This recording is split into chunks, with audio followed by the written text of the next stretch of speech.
Ma chère ambassadrice, je suis content de te retrouver, j'espère que tu vas bien. La vidéo d'aujourd'hui va porter sur les besoins fondamentaux. Alors c'est déjà un thème que j'ai déjà abordé. Si jamais tu vas sur ma chaîne et que tu vas dans les toutes premières vidéos, tu retrouveras une vidéo qui te parle de ces besoins fondamentaux.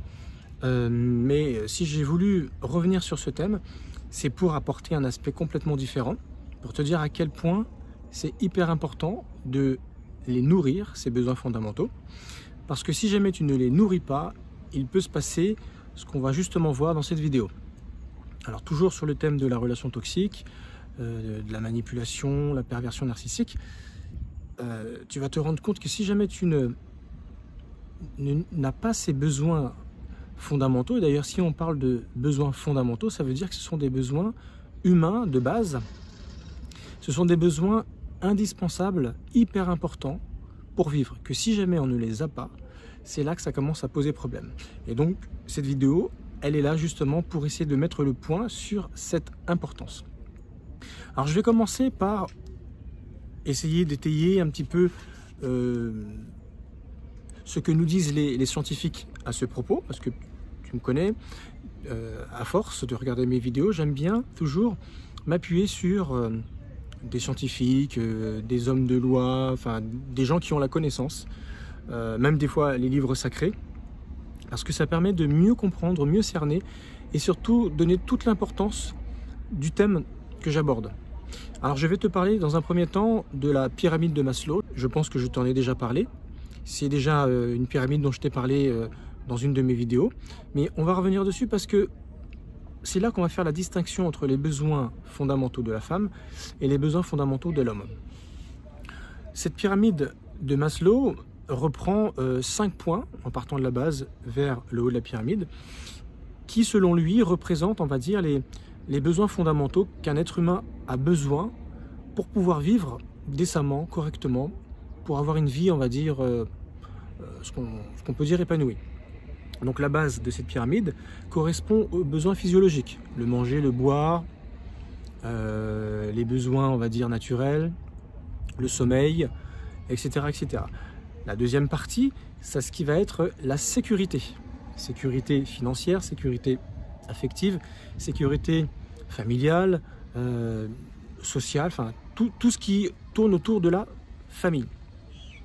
Après, le troisième niveau, ça va être les besoins d'appartenance. On sait pertinemment que voilà, en tant qu'être humain, nous avons tous des idées, des pensées, une vision des choses différentes, et souvent on s'allie à des causes, à des associations, pour des choses pour lesquelles voilà, on adhère, on défend des causes, et c'est sûr que le nombre fait la force, et c'est ce besoin qu'on a d'appartenir à un groupe pour avoir cette impression d'être important, fort, et que si jamais on doit peut-être défendre nos droits, on aura affaire, bien sûr, on sollicitera cette association dans laquelle nous serons. Donc ce besoin d'appartenance. La quatrième étape, c'est l'estime de soi, c'est-à-dire comment on se sent, comment voilà, la dignité, parce qu'estime de soi, c'est dignité, comment on se sent vis-à-vis de soi-même, par rapport, bien sûr, à tout ce que je viens d'énumérer.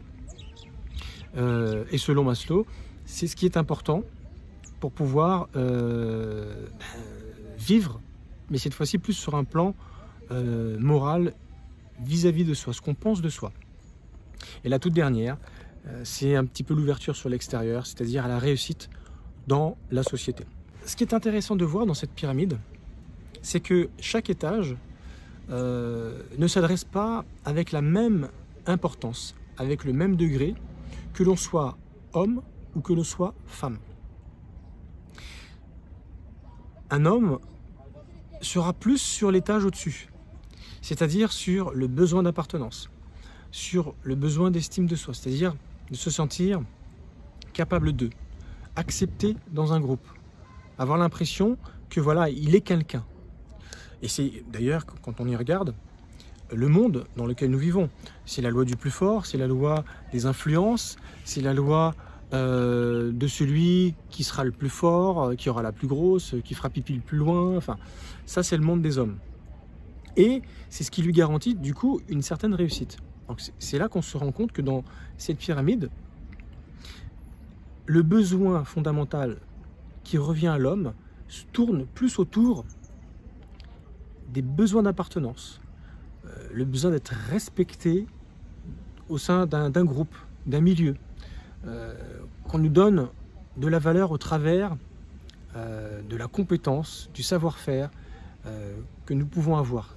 Et tu as remarqué, dans tout système organisé, à partir du moment où il y a des hommes, il y a toujours ce besoin d'être soit celui qui a le plus de connaissances, celui qui est le plus sage, celui qui est le plus fort, celui qui a la meilleure perspicacité, etc. etc., etc. Et c'est toujours celui qui est le cerveau, on va dire, qui se fera respecter. Et bien sûr, il s'arrangera d'avoir les gardes du corps autour de lui pour pérenniser ce rôle d'homme fort, ce rôle d'homme respecté qu'il aura pu gagner au fil du temps.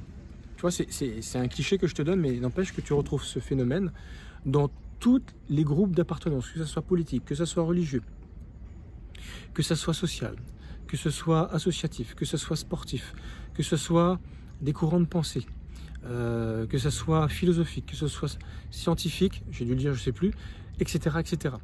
Tu retrouves toujours ce phénomène. Ce sera celui qui sera le meilleur, celui qui aura la dernière trouvaille, celui qui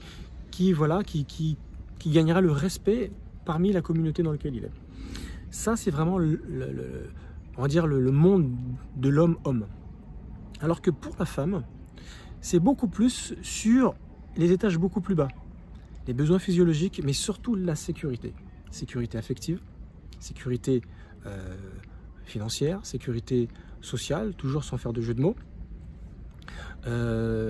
Sécurité familiale, tout ce qui peut la rassurer parce que ce sont des choses derrière lesquelles elle peut se réfugier, des choses derrière lesquelles elle se sent en sécurité, le terme est bien trouvé. Ou elle ne sera pas en carence, en manque.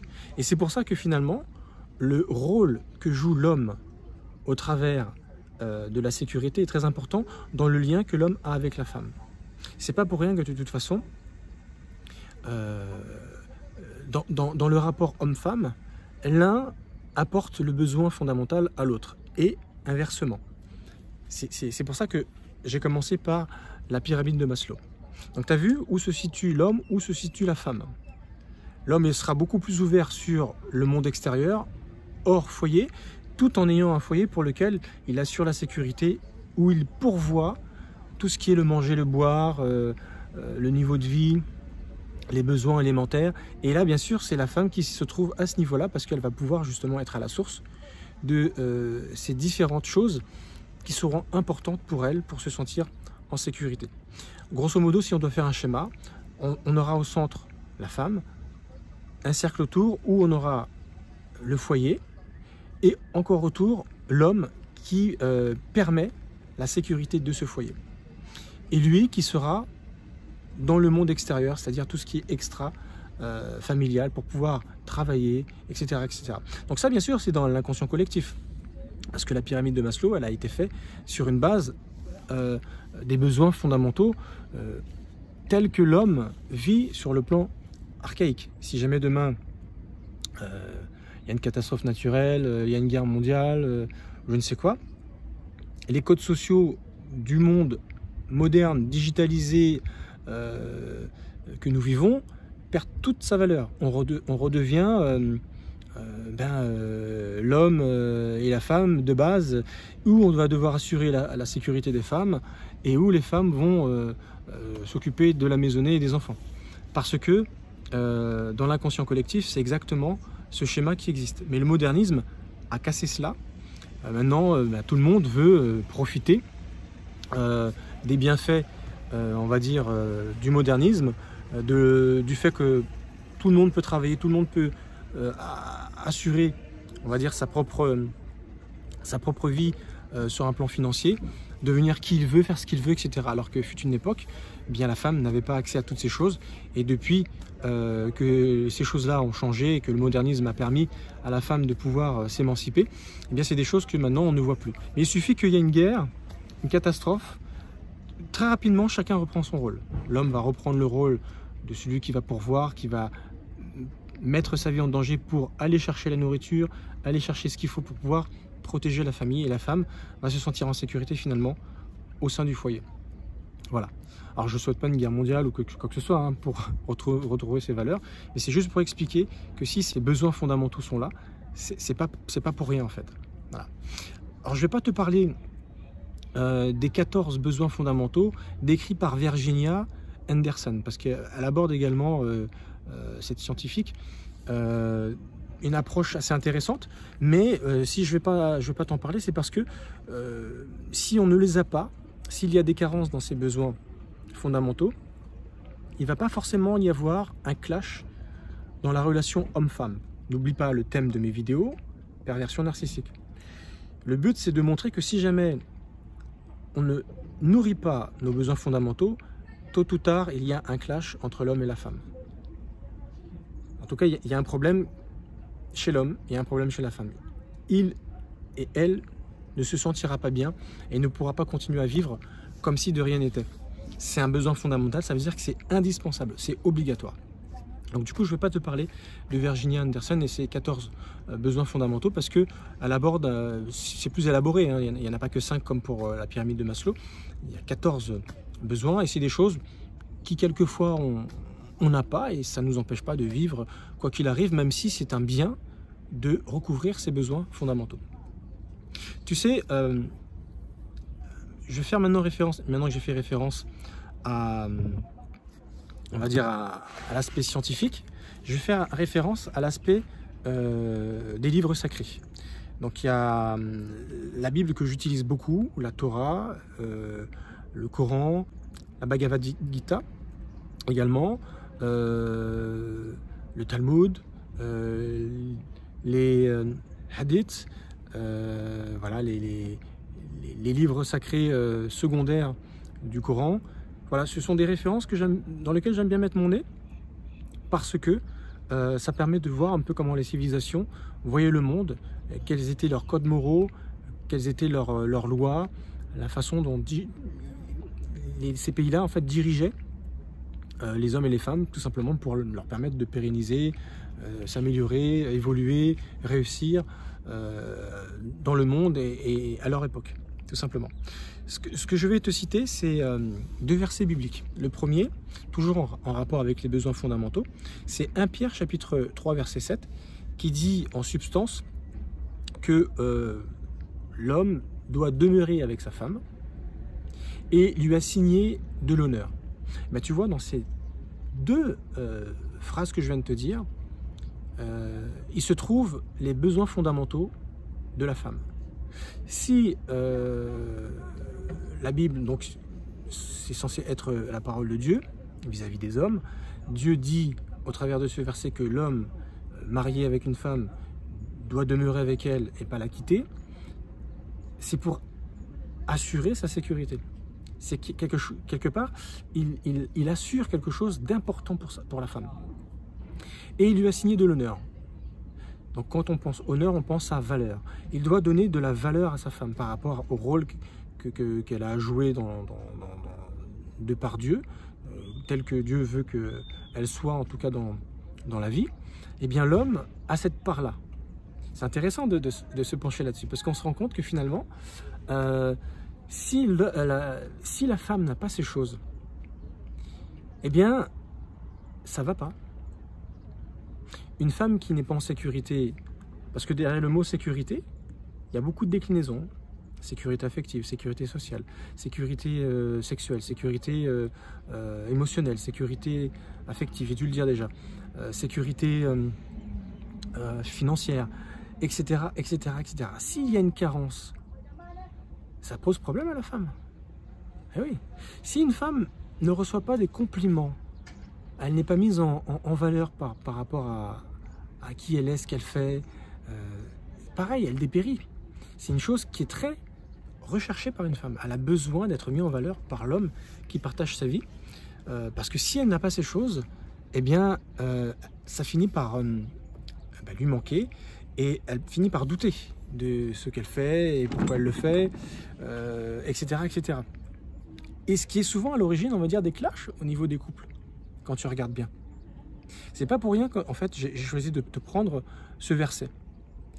Et le verset qui concerne les hommes, c'est Éphésiens chapitre 5, verset 33, qui dit tout simplement que la femme doit avoir un profond respect pour son mari. Et là, bizarrement, ça met en lumière la pyramide de Maslow que je t'ai citée juste avant. Sécurité pour la femme, les besoins fondamentaux, également les besoins physiologiques. On retrouve la place de la femme, c'est au niveau de la base de la pyramide. Par contre, l'homme est un petit peu plus au-dessus. Alors, pas que c'est hiérarchiquement plus important, pas du tout, mais comme lui, il est dans la sphère, on va dire, du groupe d'appartenance, ce besoin d'appartenance, l'estime de soi, la réussite, on retrouve le respect, parce que comme je te l'ai dit, la place de l'homme, dans le monde de l'homme, c'est d'être le meilleur, d'être le plus fort. C'est toujours un monde au superlatif, le plus, le plus, le plus. Et celui qui n'est plus à la page, celui qui est démodé, celui qui est dépassé, celui qui est battu, il est relégué au second plan. Il y aura toujours une personne qui va supplanter une autre personne. Et c'est ça le monde dans lequel nous vivons. C'est ça le monde dans lequel l'homme vit, parce qu'il a créé ce monde. Il n'était pas obligé, mais c'est ce monde-là qu'il a créé. Donc du coup, vivre en tant qu'homme, finalement, tu te rends compte que c'est difficile à supporter. Parce qu'il faut constamment faire valoir ce qu'on vaut, ce qu'on est, toujours avoir sa place, toujours être respecté. Et bien sûr, c'est une chose qu'on demande, je m'inclus dedans bien sûr, hein, je suis un homme, dans son foyer. Et si je te cite ces deux choses, c'est pas pour rien. Parce que c'est à cause de ces carences en besoins fondamentaux qu'il existe des clashs entre les hommes et les femmes. Et tu comprends pour quelle raison. Si jamais tu vis avec un pervers narcissique, tu vas vite comprendre si tu vas à ce que je viens de te citer là. Si une femme vient à manquer de sa sécurité, avec toutes les déclinaisons, elle ne va pas faire long feu avec l'homme. C'est ce qui va pousser souvent une femme à quitter un homme. L'homme ne pourvoit plus à ses besoins. Alors, ok, des fois, une femme peut travailler, mais dans l'inconscient collectif, elle attendra toujours de l'homme qu'il travaille et qu'il pourvoie à ses besoins. C'est bizarre. Et pourtant, elle peut très bien travailler, même avoir un salaire plus conséquent que l'homme, mais c'est quelque chose qu'elle n'arrivera pas à comprendre. Si jamais elle se lève le matin, elle va travailler, de voir l'homme pas se lever le matin, faire grasse matinée, rien faire de sa journée, rester à la maison, même pas bricoler, mais rien faire. C'est quelque chose qu'une femme ne comprendra pas et ne supportera pas. C'est ce qui risque de faire des clashs, surtout si jamais il ne s'occupe pas de la maisonnée. Tu vois, parce que dans l'inconscient collectif, la femme, c'est ce qu'elle attend de l'homme en fait. Que ça soit lui qui pourvoie à ses besoins. Et pas l'inverse. Même si, à l'heure d'aujourd'hui, comme je t'ai dit tout à l'heure, on vit dans un monde digitalisé, moderne, où on appuie sur un bouton. Enfin, maintenant, c'est même plus un bouton, on scrolle. On appuie sur une application. Bientôt, tu verras, il n'y aura plus besoin d'une machine, on le fera devant nous avec les lunettes ou les lentilles en 5G, 5D, enfin, je ne sais plus comment il faut dire maintenant. Énième génération, où maintenant, dans l'air, on pourra faire ça, et puis notre ordinateur sera intégré directement à notre cerveau. Bon, ce que je veux dire par là, c'est que dans l'inconscient collectif, la femme a besoin de voir l'homme comme ça. Et bizarrement, dans l'inconscient collectif, pareil, l'homme se sent redevable, obligé de se bouger le derrière pour pouvoir s'occuper de sa famille. Ça ne lui viendrait pas à l'esprit, quoique maintenant avec les nouvelles générations, on ne sait plus trop à quel genre d'homme on a affaire, mais ça ne viendrait pas à l'idée de l'homme de se mettre en couple, de se marier et de rien faire. Non, il sait pertinemment qu'il doit pourvoir à sa famille, il doit se bouger, et puis si jamais il perd son emploi, il doit se décarcasser pour en trouver un autre, etc. Et ça doit être ça, on va dire, sa préoccupation numéro 1. S'il ne remplit pas son rôle de pourvoir, eh bien, il ne se sent pas bien. Et j'ai envie de dire, c'est tout à fait normal, parce que c'est son rôle.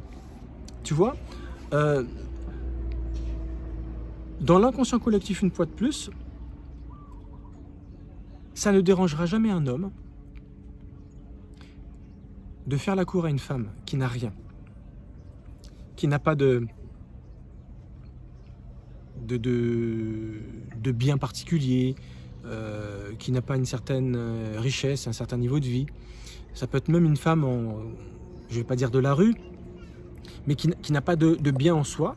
Ça ne dérange pas l'homme de récupérer une femme à partir du moment où la femme lui plaît et de la faire sa femme, la faire devenir sa femme et de tout lui apporter sur le plan matériel, sur le plan affectif, sur le plan marital, sur le plan conjugal, fonder une famille, etc., etc.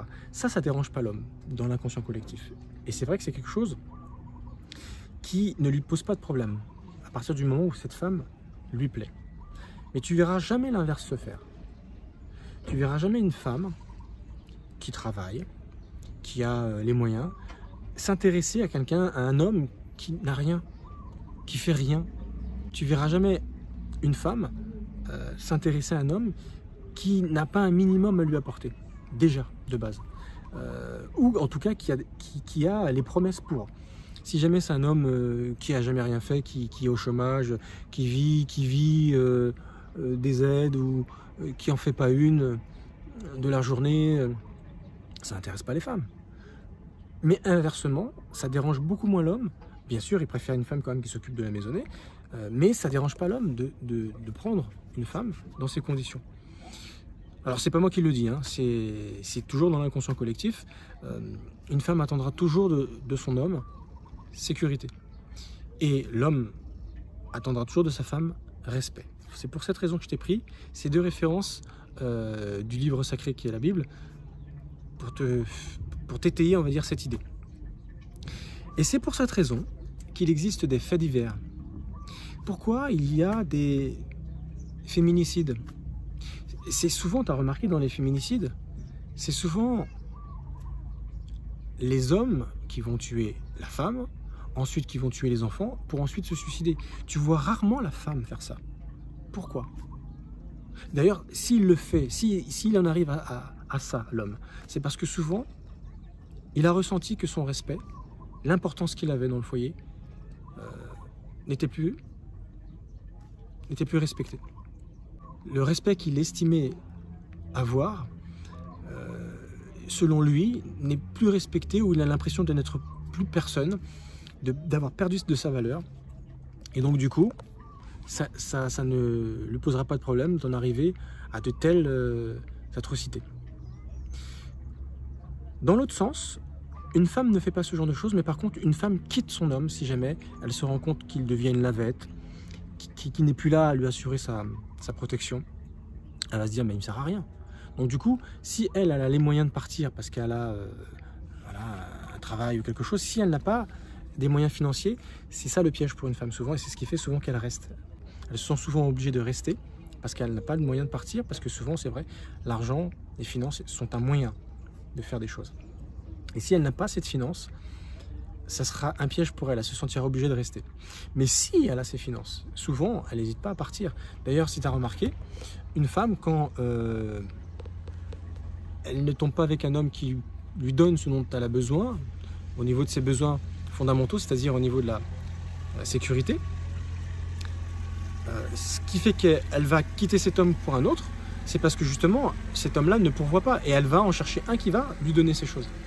Et c'est souvent pour ces raisons que l'adultère existe entre un homme et une femme. C'est-à-dire que la femme va tromper son mari parce que ça serait sur ces bases-là. Alors qu'un homme va tromper sa femme, surtout si il ne se sent plus respecté par sa femme. Donc il va aller chercher le respect ailleurs. On a l'impression qu'il a affaire à un autre homme. Donc il se sent castré, il se sent plus à sa place. Donc du coup, il se sent rabaissé, humilié, et il va préférer aller voir ailleurs. C'est les raisons véritablement fondamentales pour lesquelles souvent il y a adultère. Mais c'est jamais pour les mêmes raisons. Ça correspond véritablement aux besoins fondamentaux qui ne sont pas nourris chez l'un et chez l'autre. Intéressant, hein? Ce que je voulais te rajouter également, tu vois, quand j'ai préparé cette vidéo, j'ai pensé à Bernard Loiseau. Je ne sais pas si tu te rappelles de ce cuisinier, restaurateur gastronomique, 3 étoiles, qui s'est donné la mort d'un coup de fusil de chasse dans la tête. Je crois que c'était en 2003. Et il y a eu des polémiques qui couraient comme quoi, voilà, après une enquête de l'Express, que le guide Michelin était sur le point de lui enlever sa 3e étoile. Alors, ça a été démenti apparemment par sa femme, qui a plutôt dit qu'il était atteint d'une maladie qui s'appelle la bipolarité, anciennement maniaco-dépressif. Donc c'est 2 états, hein. Un où c'est tout va bien, c'est super, la vie est belle, mais trop. Hein. Donc là on est dans une phase maniaco. Et dépressif, c'est tout l'autre côté, donc c'est les 2 extrêmes, où ça va pas, et puis on pourrait avoir une tendance bien sûr à vouloir s'éliminer. Il y a un traitement qui existe, hein, par rapport à cela. Hein. Donc tout ça pour te dire que bon, je ne sais pas si c'est vrai, cette histoire d'étoile que le guide Michelin avait l'intention de lui enlever, qui aurait été une des raisons qui l'aurait décidé à se suicider. Il avait, je crois, 51 ans, donc il était quand même encore jeune. Mais tu vois, les raisons pour lesquelles un homme va se suicider ne sont pas les mêmes, une fois de plus, que pour une femme. Les raisons pour lesquelles un homme va se suicider ne sont pas les mêmes raisons pour lesquelles une femme se suicidera. De la même manière, pour l'adultère, c'est pas pour les mêmes raisons. De la même manière, pour une séparation. Mais ça revient toujours aux besoins fondamentaux, si tu regardes bien. Un homme va se donner la mort parce qu'il va perdre sa valeur, parce qu'il va perdre son respect. Il va devenir une lavette. On va le rejeter du groupe. Il n'aura plus cette importance. Et il aura beau avoir sa place dans son foyer, dans sa famille, avoir une super femme, des super enfants, et c'est on va dire, l'idylle, ce qu'on peut pas rêver mieux dans son foyer, mais c'est pas suffisant pour un homme, parce que son besoin fondamental, c'est véritablement d'avoir du respect. Parce que Bernard Loiseau, il s'est suicidé, mais t'imagines quand même qu'il avait une femme qu'il aimait, une très jolie femme, avec 2 enfants, qui était encore, je crois, en fin d'adolescence, jeune adulte. Tu vois ? Un homme ne réfléchit pas de la même façon. En tout cas, on n'est pas tiraillé par la même chose qui va nous pousser à l'acte. Alors qu'une femme va se suicider, ben, si jamais son mari l'abandonne, rappelle-toi le verset que je t'ai pris tout à l'heure, demeurez avec votre femme, que disait le verset. C'est-à-dire que si une femme, un homme, du jour au lendemain, comme ça, sans raison, alors que la femme aime l'homme, voilà, l'abandonne, la met à la rue, sans raison, la femme, elle va dépérir. Ça, c'est une raison pour laquelle une femme peut se tuer. Parce qu'elle ne comprendra pas. Ou tout simplement, l'homme la déshérite ou ne lui donne plus rien, alors qu'en fait, il a de quoi s'occuper d'elle. Et elle n'a même pas moyen d'aller voir ailleurs parce qu'elle est prisonnière. Donc ça, c'est des raisons pour lesquelles elle peut bien sûr mettre fin à ses jours. Ou tout simplement, son homme la trompe avec quelqu'un d'autre, alors qu'elle l'aime toujours. Ou par exemple, l'homme fait du tort aux enfants ou quelque chose comme ça. Ben, si elle perd un de ses enfants, ça peut être une raison qui fait qu'une mère peut se suicider. C'est pas du tout les mêmes raisons, j'ai envie de dire, fondamentaux, qui va pousser un homme et une femme à agir. Ça n'a rien à voir. Alors, peu importe, je ne sais pas hein, la vérité sur Bernard Loiseau, ce n'est pas le but de savoir la vérité, mais en tout cas, la polémique qu'il y a eu autour de cette étoile qu'il avait soi-disant perdue fait partie d'une raison valable, en tout cas pour un homme, de véritablement se suicider.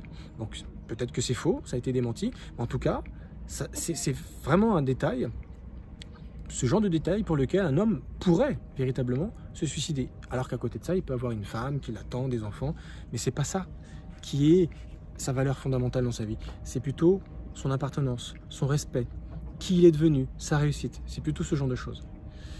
Tu vois, c'est impressionnant. Hein. Donc tu vois, si tu vis dans un couple, une relation toxique où tu n'as pas tout ce que je viens de te citer, pose-toi les bonnes questions. Si tu n'as pas ça dans ton couple, je vais pas te dire qu'il faut que tu partes. Ça, c'est ton choix. Mais j'ai envie de te dire, c'est pas normal. Besoin fondamental.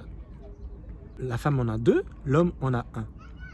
Ça veut bien dire ce que ça veut dire. Fondamental, c'est-à-dire que tu ne peux pas y échapper. C'est obligatoire. Et peu importe les époques, peu importe les civilisations, peu importe, j'ai envie de dire, ton âge.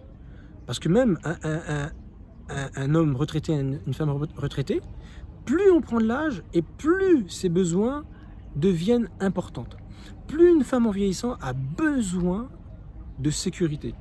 Plus un homme en vieillissant a besoin de valeur parce qu'il perd ses forces physiques, le mental, l'esprit reste, mais le fait de se voir ne plus pouvoir faire les choses telles qu'il les faisait avant, ben, il passe son temps à boire à droite à gauche, bon c'est un cliché, mais à péter ses campagnes, à raconter tout ce qu'il était capable de faire avant, parce qu'il a constamment encore besoin de se donner de la valeur. Tu vois comment fonctionne un homme? Et il est là avec son gros bidon, il peut même plus mettre un pied devant l'autre, mais il va raconter ses campagnes. Voilà, tu te rappelles à telle époque, et en 66, et en ceci, et en cela, on faisait ci. Il a besoin toujours de se voir quelqu'un. Ça, c'est l'homme. Et quand il perd cela, ça lui fait mal. Il a l'impression d'être un déchet, de ne plus être bon à rien. Et ça, c'est pour ces raisons qu'il se bat toute sa vie, pour devenir quelqu'un. Donc quand il est devenu quelqu'un et finalement il perd une partie de son importance, ça le tue, tu vois. Qu'est-ce que je voulais rajouter d'autre par rapport à cette vidéo? Eh bien, toujours un autre verset qui est intéressant. Il s'agit de 1 Timothée chapitre 5 verset 8, dans le livre sacré de la Bible. Il est dit qu'un homme sans foi, non c'est pas comme ça que c'est dit, il est dit qu'un homme qui ne pourvoit pas à sa famille est pire qu'un homme sans foi. C'est juste pour te dire à quel point, en tout cas Dieu, il considère que l'homme doit absolument s'occuper de sa famille. Sinon, il ne le considère pas. Dieu ne le considère pas. J'aime bien également les hadiths, la littérature extra-coranique. Donc ce sont des codes moraux, juridiques, qui expliquent également que le sens du devoir moral entre l'homme et la femme est quelque chose qui doit recouvrir les besoins de l'un et de l'autre. Et c'est réciproque. Même les littératures extra-coraniques en parlent. C'est-à-dire que l'homme doit donner les besoins fondamentaux à sa femme, la femme doit donner les besoins fondamentaux à son homme. Donc je te répète, il n'y en a pas 50. Hein. L'homme, c'est le respect, la femme, c'est la sécurité, avec toutes ses déclinaisons, et le fait d'avoir de la valeur. Et d'ailleurs, si tu remarques bien, c'est ce que cherche une femme constamment, avoir de la valeur dans le regard de l'homme. Si je ne sais pas si tu te rappelles de cette pub de George Clooney où il est rentré dans un ascenseur avec un compte-tour pour la pub Nespresso. Ça m'a fait rire parce qu'à chaque fois qu'il y avait une femme qui le regardait, clic, clic, ça c'est pour moi, clic. Et à la fin, il regardait son compteur, ben voilà, il vérifiait dans le regard des femmes, si jamais voilà, il était regardé par rapport à sa plastique, par rapport à sa beauté. Et il le prenait pour lui. C'est une pub qui a été faite pour Nespresso, mais tu vois, ça, c'est quelque chose qu'une jeune femme vit constamment. Surtout quand elles arrivent à 15-16 ans, elles commencent à avoir des formes. Il faut les voir au collège, en fin de collège et au lycée. Elles ont constamment besoin que les hommes s'intéressent à elles. Elles ont ce besoin éperdu de se sentir désirées, de se sentir valorisées. Donc on en revient à l'honneur, à la valeur qu'elles reçoivent de la part de l'homme. Ce qui crée bien sûr un climat de tension et de jalousie entre elles, à celle qui sera la plus... qui aura le truc le plus... qui fait que voilà, les hommes vont la regarder. Alors, peu importe que ce soit des hommes mariés ou pas, elles ont besoin de se nourrir du regard de l'homme. Et ça commence depuis très très jeune. Une jeune fille a besoin du regard de son père. Elle a besoin d'avoir ça. Et après, quand elle grandit, elle a besoin du regard des jeunes garçons. Voilà, parce qu'elle a besoin d'avoir de la valeur dans le regard de l'homme. Et après, c'est dans son couple, tu vois. Donc c'est marrant de voir ça, parce que je me rappelle d'avoir eu une séance en cabinet où j'ai dû traiter une adolescente. Et je lui ai sorti exactement ce que je suis en train de te dire. Et la mère qui l'accompagnait m'a dit oui, c'est exactement ça. Je lui disais en me moquant gentiment, alors tu as besoin de plaire? Tu vas à l'école et puis tu as besoin La mère qui me regarde, je dis ouais, c'est ça. Elle m'a sorti un petit oui honteux, mais je savais très bien. Donc je l'ai un petit peu enquiquiné, mais j'avais compris que voilà, si elle ne se sentait pas bien, c'est parce que justement, elle manquait de ces choses. Et certainement qu'il y avait un problème avec le papa. Et certainement qu'il y avait un problème à ce niveau-là avec le papa qui, justement, ne donnait pas cette valeur à sa fille. Donc à savoir, pour la petite anecdote, je regarde le temps, ça fait quand même plus de 35 minutes que je parle, mais c'est intéressant tout ce que je te dis. C'est l'homme qui donne la valeur. La femme cherche la valeur dans le regard de l'homme. C'est l'homme qui donne de la valeur à son enfant, qu'il soit fille ou garçon, c'est l'homme qui donne la valeur. Si souvent tu as des problèmes, la plupart des problèmes qu'on a quand on est adulte viennent de notre enfance. Si tu as manqué d'un père qui était là pour te regarder, pour te féliciter, pour te rassurer, pour ceci, cela, il y aura forcément des carences dans ta vie d'adulte. Et ouais. Je vais arrêter là parce que je vois le temps qui court. Tu sais, je pourrais te parler. C'est quelque chose que j'aime beaucoup faire, surtout quand c'est bien étayé, quand il y a plein de points comme ça. En tout cas, tu as bien compris, si jamais tu n'as pas ces choses dans ta relation toxique avec le pervers narcissique, pose-toi les bonnes questions. Tu dois avoir ces choses. Tu ne peux pas continuer de vivre sans les avoir. Discute, dialogue. Si tu vois qu'il n'en a rien à faire, alors je ne veux pas te dire de te séparer, non. Mais n'empêche que, est-ce que tu es prête? Est-ce que tu es prêt à continuer à vivre en n'étant pas respecté si tu es un homme, en n'étant pas valorisé, en ayant de l'honneur si tu es une femme, et en sécurité? Ben non. Et fais tout pour essayer de l'obtenir. Et si ce n'est pas le cas,